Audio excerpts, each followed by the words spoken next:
72 წლის პენსიონერს აუცილებელი ოპერაცია სახელმწიფო დაზღვევით დაეფარება. გურამ მიხელიძესთან ერთად კლინიკა გულში თბილისის მერიც მივიდა. პენსიონერს გულის იშემიური დაავადება აწუხებს, გამოკვლევის შედეგად კი გადაწყდა, რომ მომავალ კვირას მას ოპერაცია ჩაუტარდეს.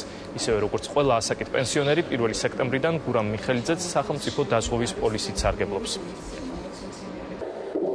Მნიშვნელოვანია, რომ ჯერ ოჯახის ექიმთან მივიდნენ ხოლმე პაციენტები და მე ამის მომართვის საფუძველზე უკვე კლინიკებზე გადანაწილდება საჭიროების შემთხვევაში. პოლიკლინიკა ამისთვის არის, რომ მოხდეს პირველად ჯანდაცვის დონეზე, ესე ვთქვათ, კონსულტირება ჭირდება ადამიანს, სამართლობა არ ჭირდება და ასე შემდეგ. რომელი სოფლიდან ხართ? ხრეითი. მიშოც იქიდან არის, ცხურკვეთიდან არის, ჭიათ. ცხურკვეთიდან არის, ცხურკვეთში და ზაგედო. ცხურკვეთში ბატონო მანქანით ვაშულიყავი, მე იქიდან ნაწილ-ნაწილ უნდა წავაგებო მანქანა, პაგლიჩიები, ცალკე. ეხლა კეთდება, ხო? ეხლა კეთდება ცხურკვეთში. მე ჯმიშულა დამირეკა, ზაკეთება, გურამიზინე, ისანა, რომ ჩამოდიო საცხოვრებლად აქ.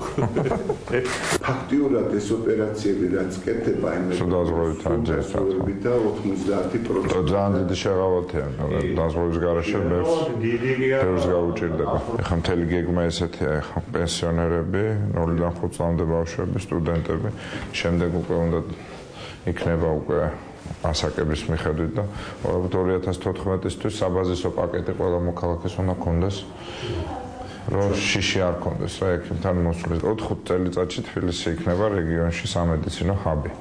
რეგიონალური ფუნქცია, ძალიან ბევრი კლინიკა უკვე ასრულებს რეგიონალურ ფუნქციას, ბევრი პაციენტი ჩამოდის უკვე აი სასონხეთიდან, აზერბაიჯანიდან, რუსეთიდან არის აი ახლო მდებარე რეგიონებიდან რუსეთისგან. ეს პერსპექტივა არის, იმიტომ რომ ჩვენი ექიმებისთვის შემოსავალი და დასაქმების შესაძლებლობა სამედიცინო სფეროს განვითარების შესაძლებლობა.